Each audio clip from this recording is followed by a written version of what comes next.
ಬೇಟೆಯಾಡುವಂತ ಪ್ರಾಣಿಗಳಲ್ಲಿ ತುಂಬಾ ಕಡಿಮೆ ಇದಾವೆ. ತುಂಬಾ ಕಡಿಮೆ ಇರೋದು ಒಂದೇ, ತೋಳ. ಮನುಷ್ಯರೇ. ಓಹ್, ಮನುಷ್ಯರು ಬೇಟೆಯಾಡ್ತಾರೆ ಸರ್ ಇಲ್ಲಿ? ತುಂಬಾ. ಜಿಂಕೆ ಒಂದಿಲ್ಲ ಹ. ಸರ್, ಇಲ್ಲಿ ಕತ್ಗುರುವ ತಿಂತಾರೆ, ಕಾಡಬಕ್ ತಿಂತಾರೆ. ಬಲಿ ಹಾಕಿ ಎಷ್ಟು ಸಲ ನಾವು ಹೋಗಿ ಬಲಿ ತೆಗೆದು ಬಂದಿದ್ವಿ. ಏನಾಗುತ್ತೆ, ಯಾಕೆ ಬಿಳಿ ಆಗುತ್ತೆ ಅಂದ್ರೆ ಕ್ಯಾಲ್ಸಿಯಂ. ಎಲಬ್ ತಿನ್ನಲ್ಲ, ಎಲಬು ಬಿಳಿ ಎಳ್ಳ ತಿಂದ್ರೆ ಕ್ಯಾಲ್ಸಿಯಂ. ಟಾಯ್ಲೆಟ್ ಇದು. ಹೌದೌದು. ಆನ್ಸೆಸ್ಟರ್ಸ್ ಏನ್ ಮಾಡಿದ್ರು, ಹುಡ. ಗೋರ್ಪಡ ಅಂತ ಅಂದ್ರೆ ಮಾನಿಟರ್ ಲಿಸರ್ಡ್, ಕನ್ನಡಲ್ಲೇ ಗೋರ್ಪಡ ಅಂದ್ರೆ ಹುಡ. ಆವಾಗ ನಮ್ಮವ್ರು ಏನ್ ಮಾಡಿದ್ರು, ಈ ಹುಡಾನ ಅವ್ರನ್ನ ಟ್ರೇಡಿಂಗ್ ಮಾಡಿಕೊಂಡು ಹಗ್ಗ ಕಟ್ಟಿ ಹುಡಕ್ಕೆ, ಹೌದು, ಹಿಂದೆ ಮೇಲೆ ಕೋಟೆ ಏರ್ಸ್ಲಿಕ್ಕೆ, ಆಮೇಲೆ ಇವ್ರ ಕೆಳಗಡೆಯಿಂದ ಹೋಗಿ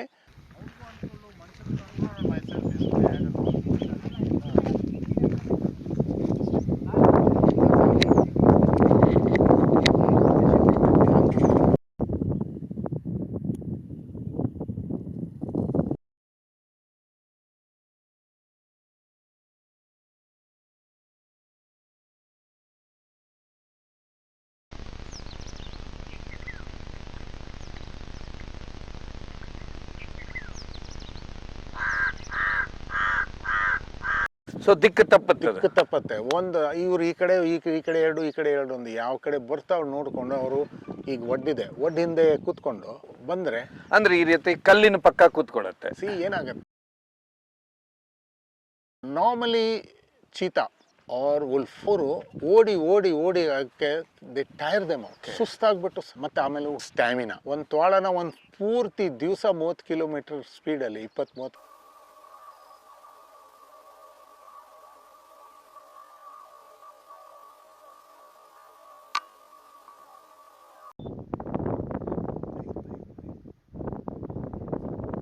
ಪೂರ್ತಿ ದಿನ ಬೆಳಗಿಲ್ಲ ಸಾಯಂಕಾಲ it can go on a steady trot ಒಂದು ಇಡೀ ದಿವಸ. ಬಟ್ ಈಗೇನಾಗಿದೆ, ನಾನು ಹೇಳಿದಲ್ಲ, ಅಡ್ಯಾಪ್ಟೇಷನ್. ಸೊ ನಾವು like leopards, they become ambush hunters. Leopards ಎಲ್ಲ ಏನು ಮಾಡ್ತಾರೆ, ಆದಷ್ಟು ಹತ್ರ ಬಂದು ಪಟ್ ಅಂತ ಜಂಪ್ ಮಾಡಿ ಹಿಡಿತಾರೆ. ಅದು ಚೇಸ್ ಮಾಡೋಕ್ಕಾಗಲ್ಲ, ಯಾಕಂದರೆ ಜಿಂಕೆ ಎಲ್ಲ ಭಾಳ ಫಾಸ್ಟು. ಸೊ ಇವನು ಅದೇ ಹೀಗೆ ಅಡ್ಯಾಪ್ಟ್ ಮಾಡಿಬಿಟ್ಟಿದ್ದಾರೆ. ತೋಳ ತನ್ನ ಬೇಟೆಯ ಸಿಸ್ಟಮ್ ಚೇಂಜ್ ಮಾಡಿದ್ದಾರೆ ಸರ್. ಬಟ್ ಇದು ಈಗ ನೀವು ಹೇಳಿದ್ರಲ್ಲ ಇದು ಅಂತೇಳಿ, ಬಟ್ ಈ ಭಾಗದಲ್ಲಿ ಈಗ ನಾವು ಕೂತ್ಕೊಂಡಿರೋ ಸ್ಥಳದಲ್ಲಿ ಎಷ್ಟಿದಾವಂತ? ಇಲ್ಲಿ ಇದು 1 ಪ್ಯಾಕ್. ಏನಾಗುತ್ತೆ ಅಂದ್ರೆ 1 ಪ್ಯಾಕ್ ಅಂದ್ರೆ, 1 ಪ್ಯಾಕ್ ಅಂದ್ರೆ ನೋಡಿ, 1 ಪ್ಯಾಕ್ ಅಂದ್ರೆ 10 ಇರ್ಬೋದು, 4 ಇರ್ಬೋದು. ನಮ್ಮ ಹತ್ರ ಈ ಪ್ಯಾಕು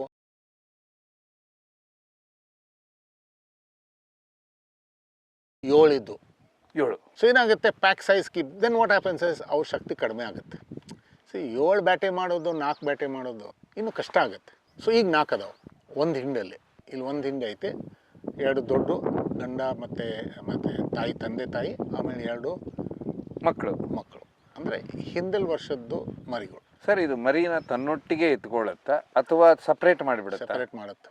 ಒಂದು ಸತ್ತೆ ಅದು ಅಡಲ್ಟ್ ಆಗಿಬಿಟ್ರೆ it has to go like tigers to separate and form its own pack, own group. It won't tolerate. ಯಾಕಂದ್ರೆ ಏನಾಗುತ್ತೆ, ಮತ್ತೆ ಆ ಮಗ ದೊಡ್ಡವನಾಗ್ಬಿಟ್ಟು ಒಳ್ಳೆ ರೆಸ್ಲರ್ ಟೈಪ್ ಆಗ್ಬಿಟ್ರೆ ಇವನ್ನ ಡಿಸ್ಪ್ಲೇಸ್ಮೆಂಟ್ ತಂದೇನೆ ಡಿಸ್ಪ್ಲೇಸ್ ಮಾಡ್ತಾನೆ. ಅದಕ್ಕೆ they don't want competition. So ಅವು ಏನು ಮಾಡ್ತವೆ, ಊಟ ಕೊಡಂಗಿಲ್ಲ. ಬೇಟೆ ಮಾಡೋದು ಸುಧಾ ಊಟ ಕೊಡಲ್ಲ. ಊಟ ತಿನ್ನಕ್ಕೆ ಬಂದರೆ ಹೋಗು, ಹೊರಗೆ ಹಾಕುತ್ತೆ, ಹೋಗು, ನಿನ್ನ ಸ್ವಂತ ನಿನ್ನ ಕಾಲ ಮೇಲೆ ನಿಂದ್ರು. ಸಾಕಾಯ್ತೀಗೆ, ದೊಡ್ಡವನ ಆಗ್ಬಿಟ್ಟಿದ್ಯಾ, ನೀನು ಹೋಗು, ನೀನು ಬೇರೆ ಟೆರಿಟರಿ ಮಾಡು, ನೀನು ಒಂದು ಆಲ್ಫಾ ಆಗು, ನೀನು ಒಂದು 5-6 ಹೆಣ್ಣಿಟ್ಕೋ, no problem, you also make your own pack ಅಂತ. They disperse. ಎಲ್ಲಿ ಡಿಸ್ಪರ್ಸ್ ಮಾಡ್ತೇವೆ, ಅದೇ ನಾನು 10 ವರ್ಷದಲ್ಲಿದ್ದ ನಮ್ಮ ಸರ್ಕಾರ ಕೇಳ್ತಾ ಇದ್ದೀನಿ, ಸ್ವಾಮಿ ನಾವು ಸ್ಟಡಿ ಮಾಡೋಣ, ರೇಡಿಯೋ ಕಾಲರ್ ಮಾಡೋಣ. ನಮ್ಗೆ ಎಷ್ಟು ಜಾಸ್ತಿ ಮಾಹಿತಿ ಆಗುತ್ತೆ ಅಷ್ಟು ಈಸಿ ನಾವು ಪಾಲಿಸಿ ಮಾಡೋಕ್ಕೆ, ಲಾಂಗ್ ಟರ್ಮ್ ಪಾಲಿಸಿ ಮಾಡೋಕ್ಕೆ ನಮ್ಗೆ ಈಸಿ ಆಗುತ್ತೆ. ಈಗ ನೀವೇನು ಪಾಲಿಸಿ ಮಾಡ್ತೀರಿ, ನೀವು ಎಷ್ಟು ತೋಳ ಇದಾವೆ ಗೊತ್ತಿಲ್ಲ, ಎಲ್ಲಿದಾವೆ ಗೊತ್ತಿಲ್ಲ.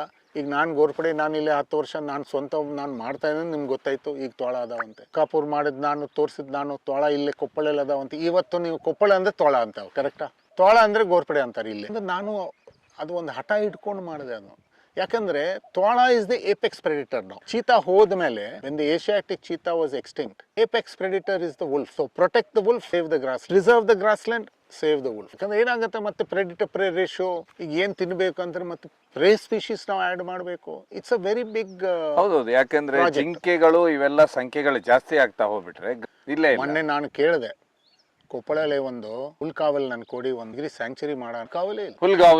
ಹುಲ್ಕಾವಲ್ ಇಲ್ಲೇ ಇಲ್ಲ. 300 ಎಕರೆನೂ ಸಿಗಲ್ಲ ಒಂದೇ ಜಾಗದಲ್ಲಿ ಕೊಪ್ಪಳ ಡಿಸ್ಟ್ರಿಕ್ಟ್.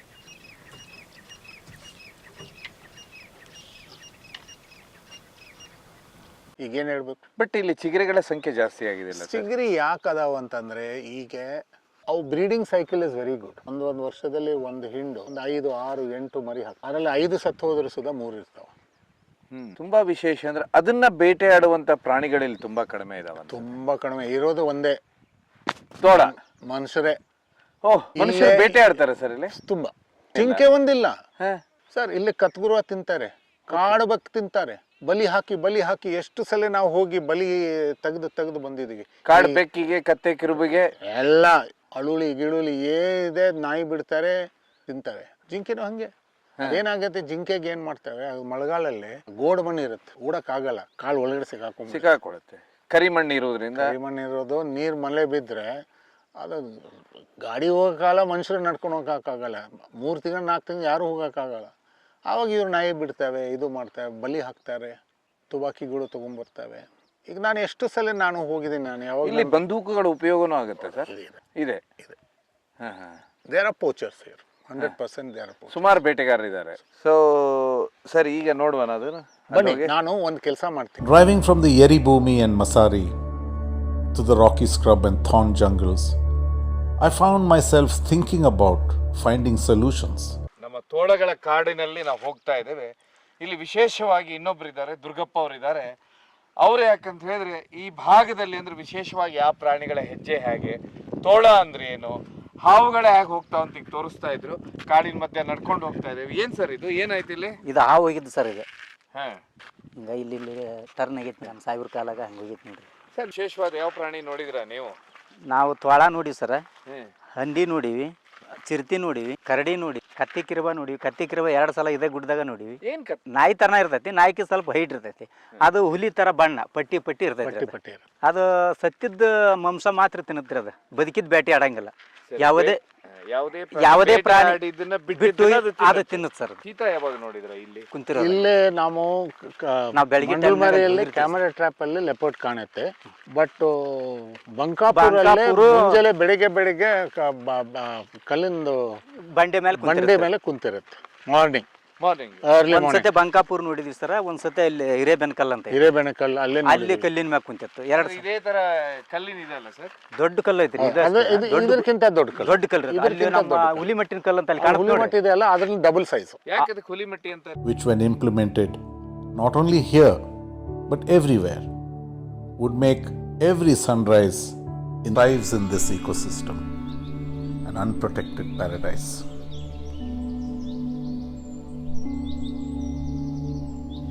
ಒಂದು ಕಾಲದಲ್ಲಿ ಹುಲಿ ಇತ್ತಿಲ್ಲೇ, ಹುಲಿ ಇತ್ತು ಸರ್. ಇನ್ನೇನಕ್ಕೆ ಮತ್ತೆ ನಮ್ಮ ಆನ್ಸೆಸ್ಟರ್ಸ್ ಎಲ್ಲ ಹುಚ್ಚರ, ಅವಾಗ ಒಂದು ಹೆಸರು. ಈಗ ಹುಲಿ ಇತ್ತು ಸರ್. ಕರಡಿ ಕಲ್ಲು ಅಂತಾರೆ, ಕಾಗೆ ಕೊಳ್ಳ ಅಂತಾರೆ, ಚಿಚ್ಚದ ಕಲ್ಲು ಅಂತಾರೆ, ತೋಳ ಹಳ್ಳ ಅಂತಾರೆ. ಈಗ ಅಲ್ಲಿದೆ ತೋಳ. ಇದು ನವಲ ಹೋಗಿದ್ದೆ ಹೆಜ್ಜೆ ನೋಡಿ ಸರ್. ಇದು ನವಲ, ಇದು ನವಿಲು ಹೆಜ್ಜೆ ಪೂರ್ತಿ. ಹ್ಞೂ ಸರ್. ಇಲ್ಲೇ 5 ವರ್ಷ 6 ವರ್ಷ ಹಿಂದೆ ನಾವು ಯಾಕೆ ಬಂದ್ವಿ, ಒಂದು ನವಿಲ್ ಇದ್ದಿಲ್ಲ ಎಂದ್ರಿಗೆ. ಹೌದ್ರಿ, ನಾವು 1 ವರ್ಷ ಬಟ್ ನವಿಲ್ ಸಂಖ್ಯೆ ಜಾಸ್ತಿ ಆಗಿದೆ. ಈಗ ಜಾಸ್ತಿ, ಒಂದು ಏನಿಲ್ಲ 100-120 ಇರ್ಬೇಕು. ಆಯ್ತು, ಅಷ್ಟೈತ್ರಿ. 100-120 ಎಲ್ಲ ಕಡೆ ಐತ್ರಿ. ಇವಾಗ ಎಲ್ಲ ಕಡೆ ಐತಿ ನೋಡಿ. ನಿಮಿಷ ನಾವು ಗಾಡಿ ತಗೊಂಡು ಹಿಂಗ್ ಸುತ್ತ ಹಾಕಿದ್ವಿ ಸರ್, ಈ ಸೈಡ್ ಬಂದಿರ್ತೈತಿ, ಆ ಸೈಡ್ ಬಂದಿರುತ್ತೆ, ಹಿಂಗ್ ಸುತ್ತೋರ್ದ ಬರ್ತೈತಿ. ಇನ್ನೊಂದು 1/2 hour. ಹಾ, ಸುತ್ತೋ ಎಲ್ಲ ಕಡೆ. ಇಲ್ಲಿ ಐತಿ ನೋಡಿ ಸರ್, ಇದು ತೊಳೆದ್ ನೋಡ್ರಿ. ಇದು ನೋಡಿ, ಇದು ತೋಳದ್ದು. ಇದು ಇಲ್ಲೆಲ್ಲ ನೋಡಿ, ಇದು ಎಲುಬಿದು, ಇದೆಲ್ಲ ಕೂಲ್ದ, ಅದು ತಿಂದು ಎತ್ತಿರೋದು ಎಲ್ಲ ತೋಳ. ಏನಾಗುತ್ತೆ, ಯಾಕೆ ಬಿಳಿ ಆಗುತ್ತೆ ಅಂದ್ರೆ ಕ್ಯಾಲ್ಸಿಯಂ. ಎಲಬ್ ತಿನ್ನಲ್ಲ, ಎಲಬು ಬಿಳಿ ಎಲ್ಲ ತಿಂದ್ರೆ ಕ್ಯಾಲ್ಸಿಯಂ. ಟಾಯ್ಲೆಟ್ ಇದು. ಹೌದೌದು. ಅಲ್ಲ, ಅದು ಯಾಕೆ ಬಿಳಿ ಇದೆ ಸರ್? ಕ್ಯಾಲ್ಸಿಯಂ. ಇವಾಗ ಎಲಬು ಐತಲ್ರಿ ಬಿಳಿಯದು, ಅದನ್ನ ತಿಂದ್ರೆ ಮಾತ್ರ ಎಲುಬುನೇ ಇರ್ತೈತ್ರಿ ಇದಾಗ. ಕುರಿ ಇದೆ, ತಿಂದಿದೆ ಅಂತ ಗೊತ್ತಾಯ್ತು ಇಲ್ಲಿ. ಹೌದ್ರಿ, ಇದೆಲ್ಲ ಇಲ್ಲ ಐತಿ ನಾವು ಕರಿಯೋದು. ಕುರಿ ಕೂದ್ರಿ ಐತ್ರಿ. ಅಲ್ಲಿ ಕಲ್ಲಂಗಡಿ ಬೀಜ ಐತ್ರಿ ಅದಾಗ. ಇಲ್ಲಿ ತೋರಿಸಲೇ ಐತೆ, ಇಲ್ಲೇ ಐತ್ರಿ. ಇಲ್ಲಿ ಈ ಅರ್ಧಾಗ ಕಲ್ಲಂಗಡಿ ಬೀಜ ಐತ್ರಿ, ಅಲ್ಲಿ ಐತೈತಿ. ಇದು ಮೊದ್ಲು, ಇದು ಫಸ್ಟ್ಗೆ ಇದಾಗಿದ್ರಿ. ಇದೆಲ್ಲ ತೊಳೆದ್ರಿ. ಅದು ಅಲ್ಲೇ ಐತೆ ನೋಡಿ, ಬೀಜ ಇಲ್ಲಿ ಕಾಣುತ್ತೆ ನೋಡ್ರಿ. ಅದು ಬೀಜ, ಅದು ಕಲ್ಲಂಗಡಿ ಬೀಜ ಇದು. ಇಲ್ಲಿ ಐತಿ ನೋಡ್ರಿ, ಇಲ್ಲಿ ಕಾಣತ್ತಲ್ಲ, ಇಲ್ಲಿ ಬೀಜ ರೀ. ಇಲ್ಲಿ ಐತಿ ನೋಡಿ ಬೀಜ. ಹೊಸಪೇಟು, ಕೊಪ್ಪಳ, ಜೇಂದ್ರಗಡ ಇರ್ಬೋದು, ಇದೆಲ್ಲ ಭಾಗದಲ್ಲಿ ಯಾವಾಗ ಸರ್ ಇದು ವೈಲ್ಡ್ ಲೈಫ್ ಅನ್ನೋದು ಅಂತ ಹೇಳಿದ್ರೆ ಯಾವ್ಯಾವ ಪ್ರಾಣಿಗಳಿಲ್ಲಿದ್ದು? ಆ ನಂತರ ನೀವು ಅಂತ ಹೇಳಿದ್ರೆ ಮೊದ್ಲಿಂತ್ರನೂ ಪ್ರಾಣಿಗಳ ಬಗ್ಗೆ ಅಥವಾ ಮೊದಲು ಏನ್ ಮಾಡ್ತಾ ಇದ್ರ? ತಮ್ಮ ಕುಟುಂಬ ಏನ್ ಸರ್? ಇಲ್ಲ, ನಾನು ಚಿಕ್ಕ ವಯಸ್ಸಲ್ಲಿದ್ದ ಈಗ ನಮ್ಮ ದೊಡ್ಡವರೆಲ್ಲ ಅವ್ರ ಕೈಲಿದ್ದ ಅವ್ರದ್ದು ನಾವು ಸ್ಟೂಡೆಂಟ್ಸ್ ಪೆರುಮಾಲ್ ಮುಂಬೈ ಗೋರ್ಪಡೆ ಜಫರ್ ಫತೆಯಲ್ಲಿ ನಾವು ಚಿಕ್ಕ ವಯಸ್ಸಿಂದ ಅವ್ರ ಹಿಂದೆ ಹೋಗ್ತಾ ಇದ್ವಿ. ಸೊ ಆ ಇಂಟ್ರೆಸ್ಟ್ ಪ್ಲಸ್ ಆ ನಾಲೆಡ್ಜು ಪ್ಲಸ್ ಅದು ಒಂದು ಯಾವಾಗ್ಲೂ ಇತ್ತು. ಬಟ್ ಆವಾಗ ಏನಾಯ್ತು, ಮತ್ತೆ ಕಾಲೇಜ್ ಹೋಗೋದು, ಓದಬೇಕು, ಕೆಲಸ ಮಾಡಬೇಕು, ಇದು ಮಾಡ್ಬೇಕಂದ್ರೆ ಒಂದು 20 ವರ್ಷ ಅದು ಗ್ಯಾಪ್ ಬಂತು. ಆದ್ಮೇಲೆ ಮತ್ತೆ ಪುನಃ ನಾನು ವೈಲ್ಡ್ ಲೈಫ್ ಅಲ್ಲಿ ಏನಾರು ಒಂದು ಮಾಡಲೇಬೇಕಪ್ಪ ಅಂತ. ವರ್ಲ್ಡ್ ಡಿಸ್ಟ್ರಿಕ್ಟ್ ಎಸ್ಪೆಷಲ್ ನನಗೆ ಟೈಗರ್ ಇಂಟ್ರೆಸ್ಟ್ ಇಲ್ಲ, ವೆಸ್ಟರ್ನ್ ಘಾಟ್ಸ್ ನನ್ನ ಇಂಟ್ರೆಸ್ಟ್ ಡೆಕ್ಕನ್ ಗ್ರಾಸ್ಲೆಂಡ್ಸ್ ವುಲ್ಫ್. ಈ ಸಬ್ಜೆಕ್ಟ್ ಮೇಲೆ ನಾನು ಕನ್ಸರ್ವೇಷನ್ ಆಕ್ಟಿವಿಟಿ ಸ್ಟಾರ್ಟ್, ಜನರಿಗೆ ಒಂದು ಅವೇರ್ನೆಸ್ ಕ್ರಿಯೇಟ್ ಮಾಡೋಣ, ಸೆನ್ಸಿಟೈಸ್ ಮಾಡೋಣ. ನೋಡಪ್ಪ, ಇದು ನಿಮ್ಮ ನ್ಯಾಚುರಲ್ ಹಿಸ್ಟ್ರಿ, ನಿಮ್ಮ ಕರ್ತವ್ಯ, ನಿಮ್ಮ ಜವಾಬ್ದಾರಿ, ನಾವು ಒಟ್ಟಿಗೆ ಎಲ್ಲ ಮಾಡೋಣ ಅಂತ. ನಾನು ಒಬ್ಬನೇ ಮಾಡೋಕ್ಕಾಗಲ್ಲ. ನಾನೇನು ಒಂದು ಪೂಜಾರಿ, ದೇವ್ರ ಕೆಲಸ ಮಾಡೋದು ನಾವು. ಯಾಕಂದ್ರೆ ಇದೆಲ್ಲ ದೇವ್ರ ಕೆಲಸ, ಇದು ಯಾರು ಮಾಡಬೇಕಿದ್ದು? ಪರಿಸರ ಪ್ರಕೃತಿ ಅಂದ್ಕೊಳ್ಳೇನೆ. ಅದು ಒಂದು ಪ್ಲಸ್ ನನ್ಗೊಂದು ಸ್ಯಾಟಿಸ್ಫ್ಯಾಕ್ಷನ್ ಬರುತ್ತೆ. ಡೆಕ್ಕನ್ ಅಂತ ಹೇಳಿದ್ರೆ ಏನು? ಧಕನ್ ಅಂತ ಹೇಳಿ. ಡೆಕ್ಕನ್ ಅಂತಂದ್ರೆ ದಕ್ಷಿಣ, ಅದು ಸಂಸ್ಕೃತಲ್ಲೇ ದಕ್ಷಿಣ ಅಂದ್ರೆ ಸೌತ್. ಸೊ ಅದು ಆಂಗ್ಲಿಸೈಸ್ಡ್ ಆಗ್ಬಿಟ್ಟು ಡಕ್ನಿ ಅದು ಪರ್ಷಿಯನ್ಸ್ ಬಂದು ಡಕ್ನಿ ಅಂತ ಅಂದ್ಬಿಟ್ಟು ಬ್ರಿಟಿಷ್ ಬಂದು Deccan. So Deccan is south. This portion is south of our Indian sub continent. So ಅದಕ್ಕೆ ನಾವು ಡೆಕ್ಕನಲ್ಲಿ ಇದ್ದೀವಿ ಅಂತ ಅಂದ್ಬಿಟ್ಟು ಡೆಕ್ಕನ್. ನಿಮ್ಮ ಕುಟುಂಬ ಅಂದ್ರೆ ಒಂದು 700 ವರ್ಷದ ಹಿಂದೆ ಅಂದ್ರಲ್ಲ, ಹೇಗೆ ಎಲ್ಲಿಂದ ಬರುತ್ತೆ ಸರ್? ನೋಡಿ, ನಮ್ಮ ಇತಿಹಾಸ ಪ್ರಕಾರ, I am going only by research and history and historians. 700 ವರ್ಷ ಹಿಂದೆ ನಾವು ರಾಜಸ್ಥಾನ್ಲಿದ್ದ ಸಿಸೋಡಿಯಾಸ್ ಅಂತ ಇದ್ದು, ಅವ್ರವ್ರದ್ದು ಜಗಳ ಆಗ್ಬಿಟ್ಟು ಒಬ್ಬವನು ಇಬ್ರು ಇಲ್ಲೇ ಬಂದ್ರು. ಎಲ್ಲೇ ಬಿಜಾಪುರ ಸುಲ್ತಾನ್ ಕೆಳಗಡೆ ಅವಾಗೆಲ್ಲ ಸಲ್ತನತ್ ಇತ್ತು. ಡೆಲ್ಲಿ ಸಲ್ತನತ್, ಬಿಜಾಪುರ್ ಸುಲ್ತಾನ್, Golconda, Gulbarga, Berar, Bidar, 5 sultans. Bijapur was where ಶಿವಾಜಿನ ತಂದೆನ ಅಲ್ಲಿ ಜನರಲ್ ಇದ್ರು. ಅವಾಗ ಅವರು ಬಿಜಾಪುರ್ನ ಸುಲ್ತಾನ್ನ ಶಾಜಿ ಅಂತ ಅಂದ್ಬಿಟ್ಟು, ಶಾಜಿ ಭೋಸ್ಲೆ ಅಂದ್ರೆ ಶಿವಾಜಿ ತಂದೆ. ಬೆಂಗಳೂರು ಜಾಗೀರ್ ಅವ್ರದೇ ಕೊಟ್ಟು, ಬೆಂಗಳೂರು ಶಾಜಿ ಅವ್ರದ್ದು. ಅವಾಗ ಯುದ್ಧ ಗಿದ್ದು ಎಲ್ಲ ಅವರು ಗೆಲ್ಸ್ಬಿಟ್ಟು ಕೊಟ್ಬಿಟ್ರೆ, ತಗೋಪ್ಪ ನೀನ್ ಈ ಜಾಗೀರ್ ಆ ಜಾಗೀರ್ ಅಂತ ಜಾಗೀರ್ ಕೊಟ್ರು. ಆವಾಗ ಶಿವಾಜಿ ಏನಾಯ್ತು, ಹಿ ಟರ್ನ್ಡ್ ಅ ರೆಬೆಲ್. ಇದೆಲ್ಲ ನಾವು ಮತ್ತೆ ಸ್ವರಾಜು, ನಾವು ಮತ್ತೆ ನಮ್ಮ ದೇಶ ನಾವು ನಡ್ಸ್ಕೋಬೇಕು, ಹಿಂದುವಿ ರಾಜ್ ಅಂತೀವಿ, ಅದ ಶುರು ಮಾಡಿಬಿಟ್ರೆ ಅವ್ರದ್ದು ಮತ್ತೆ ಮುಘಲ್ ಅವ್ರದ್ದು ಫೈಟ್ ಶುರು ಆಯ್ತು. ಆ ಟೈಮ್ಲಿಂದ ನಾವು ಗೋರ್ಪಡೇಸು ಬೋಲ್ಸ್ಲೇಸು ಇದ್ವಿ. ನಾವು ಬೋಸ್ಲೇಸು. ಇವತ್ತು ನಾವು ಭೋಸ್ಲೆ ಮಂತಾನಲ್ಲಿ ನಾವು ಮದುವೆ ಮಾಡೋಕ್ಕಾಗಲ್ಲ. ಅವ್ರದ್ದು ಗೋತ್ರ ನಮ್ದು ಗೋತ್ರ ಒಂದೇ. ಅವಾಗ ಏನಾಯ್ತು, ನಮ್ಮ ಪೈಕಿ ಒಬ್ಬವನು ಖೇಲ್ನಾ ಅಂತ ಅಂದ್ಬಿಟ್ಟು ಗೋವಾ ಹೋಗೋದಕ್ಕೆ ಒಂದು ಕೋಟೆ ಇತ್ತು, ಬಹಳ ಇಂಪಾರ್ಟೆಂಟ್. ಅದು ಹೆಂಗಾರ ಮಾಡಿ ನಾವು ಗೆಲ್ಲೇಬೇಕು. ಆನ್ಸೆಸ್ಟರ್ಸ್ ಏನ್ ಮಾಡಿದ್ರು, ಹುಡಾ ಗೋರ್ಪಡ್ ಅಂತಂದ್ರೆ ಮರಾಠಿಯಲ್ಲೇ ಮಾನಿಟರ್ಲಿಸಮ್, ಕನ್ನಡಲ್ಲೇ ಗೋರ್ಪಡ ಅಂದ್ರೆ ಹುಡಾ. ಆವಾಗ ನಮ್ಮವ್ರು ಏನ್ ಮಾಡಿದ್ರು, ಈ ಹುಡಾನ ಅವ್ರನ್ನ ಟ್ರೇಡಿಂಗ್ ಮಾಡಿಕೊಂಡು ಇದಕ್ಕೆ ಹಗ್ಗ ಕಟ್ಟಿ ಮೇಲೆ ಕೋಟೆ ಏರ್ಸ್ಲಿಕ್ಕೆ, ಆಮೇಲೆ ಇವ್ರ ಕೆಳಗಡೆಯಿಂದ ಹೋಗಿ ಒಳಗಡೆ ನುಗ್ಗಿ ಎಂಟರ್ ಆಗ್ಬಿಟ್ಟು ಅವರೆಲ್ಲ ಗೇಟ್ ಕೀಪರ್ ಎಲ್ಲ ಒಡೆದಾಕ್ಬಿಟ್ಟು ಗೇಟ್ ಓಪನ್ ಮಾಡಿಬಿಟ್ಟು ಸೇನಾ ಒಳಗಡೆ ಬಂದ್ಬಿಟ್ಟು ನಾವು ಖೇಲ್ನಾ ಫೋಟೋ ಕ್ಯಾಪ್ಚರ್ ಮಾಡಿದ್ವಿ. ಆವಾಗ್ಲಿದ್ದ ಆಯ್ತಪ್ಪ ನಿಮ್ಗೆ ಟೈಟಲ್ ನೀವು ಗೋರ್ಪಡೆ ಅಂತ ಅಂದ್ಬಿಟ್ಟು ನಮ್ಗೆ ಹೆಸರು ಕೊಟ್ಟರು. As I drive across the Koppal landscape, I marvel at its stark and naked beauty. A land my family has lived in for over 600 years. The oldest geological formation in the Indian subcontinent. This is the Deccan.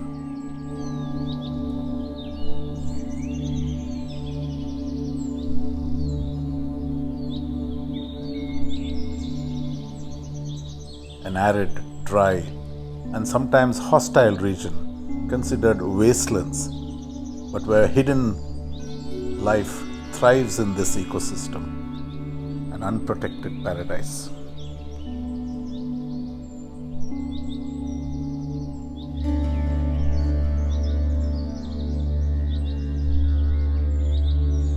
I wonder and ponder about the future of these once vast expanses of open grasslands that have today almost completely disappeared.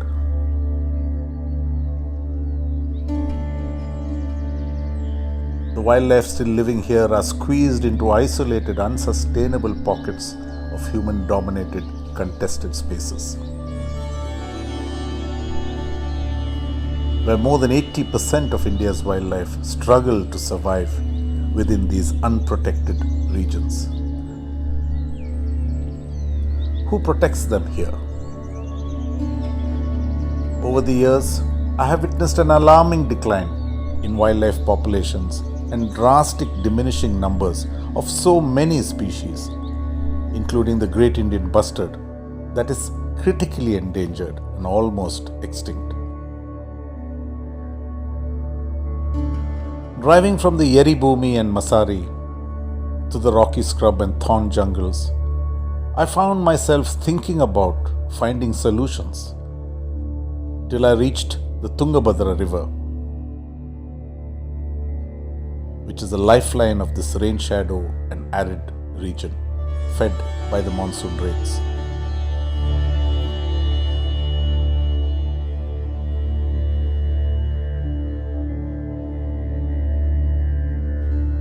My mind was disturbed. What could be the solution? Something had to be done to tackle this serious issue that threatened the future of our flora and fauna. Our rare, endangered, and threatened species, whose list seemed to be only getting longer and longer year by year. As I drove along the rugged terrain with a few stopovers, where I had the opportunity to discuss these issues with locals, shepherds, farmers, and all the other stakeholders, this is when an idea struck me. How could I have been so blinded to the answer that had been in front of my eyes all along? It is the people. Yes, community-driven conservation and a people's movement was the only answer.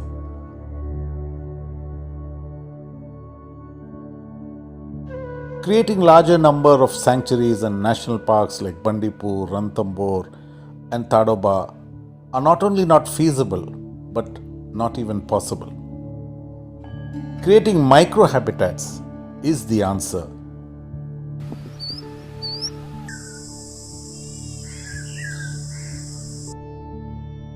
Where with minimum human disturbance, wildlife can live, breed, and propagate.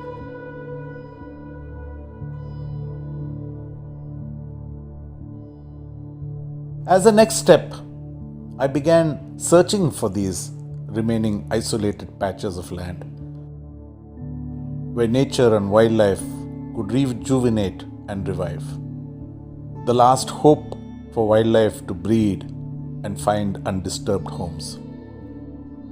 Sometimes the most complicated problems have simple solutions. Water holes, tanks, wetlands, scrub, rocky jungles, stream beds, and even small patches of grass undisturbed and with minimal human interference. This was all that we need to preserve and protect our wildlife and coexist with nature. If every village can find and set aside such patches of potential microhabitats, millions and millions of acres will become community-driven reserves, giving hope to species living on the brink. My team and I decided to engage locals as stakeholders and strategic partners to create these microhabitats, wherein we could act as para-ecologists, facilitating and implementing these projects and programs. Anti-poaching drives, education and awareness programs, roadkill signages, painting of bus shelters, and finding ways to coexist in these remaining contested spaces. As I drove back, the sunset appeared even more beautiful,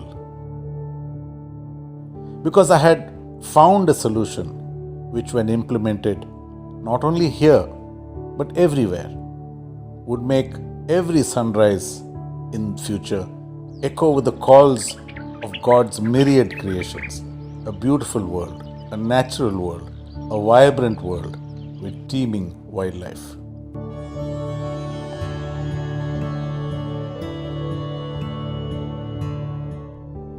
Hi, I'm Indrajit Ghorpade. With a couple of like-minded, dedicated people, we have formed Deccan Conservation Foundation, DCF for short. Come, support us, help us to conserve, preserve and protect the last remaining habitats and wildlife in Koppal and the surrounding districts of the Deccan in North Karnataka.